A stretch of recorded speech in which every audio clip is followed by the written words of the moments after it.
So let me start by telling you what I believe market failure is, what I think is the most useful way of thinking of the concept. And that is that market failure describes a situation where individual rationality does not produce group rationality, where each individual correctly acts in his own interest, and all of us are worse off as a result. And that happens because I am taking an act that helps me but hurts you. You are taking an act that helps you but hurts me.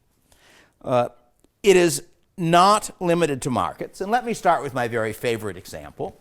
When I give this example in America, I have to require that people imagine they're several thousand miles away, but that's not necessary here.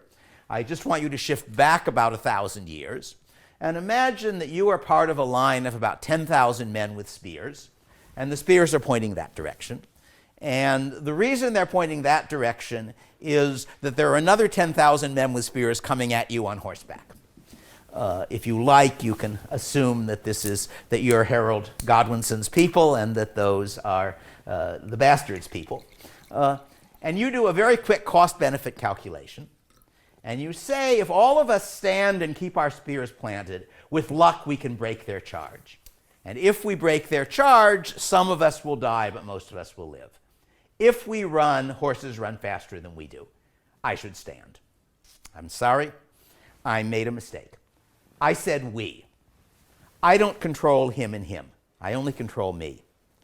If everybody else stands and I run, one person out of 10,000 will have almost no effect on our chance of breaking the charge, and I won't be one of the ones killed doing it. If everybody else runs and I stand, I'm dead. Whatever everyone else is doing, I am better off running. Everybody makes this calculation. We all run, and most of us die. Welcome to the dark side of rationality. All right, that's one example. Let me now go give you a much more mundane example, and one which I have experienced and probably you have. I experienced it when I was teaching at UCLA, and just south of UCLA, there is a traffic intersection that the locals claimed at the time was the busiest intersection in the world. It's about 8 or 10 lanes each way. So you have an intersection here, and as the light this way goes red, the last few cars try to get across and end up trapped in the intersection, blocking the cars coming this way. And gradually, the cars here manage to filter out just in time for the cars coming this way to fill the intersection as this light goes red and block it the other way. All right? If everybody politely waited to pull into the intersection until he was sure he could get across it, everybody would get home faster. But any person who did that would get home later, because all of the costs I imposed by shoving across are costs imposed on these people. All of the costs they impose are costs imposed on these people.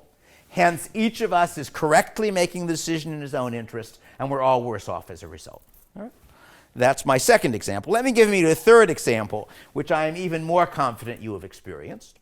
You are in a restaurant or a pub having a pleasant conversation with your friends. And the only trouble is there are a bunch of other people in this restaurant or pub who are also having conversations. That makes it a little bit hard for you to hear what your friends say and for them to say it. And the only solution to that, obviously, is for you to speak a little bit more loudly. But of course, everybody else observes that they're having the same problem, so they're all speaking more loudly. So the only way you can possibly be heard is if you speak still more loudly. And so you end up with everybody speaking at the top of his voice, most of you getting hoarse, and still having a hard time understanding each other.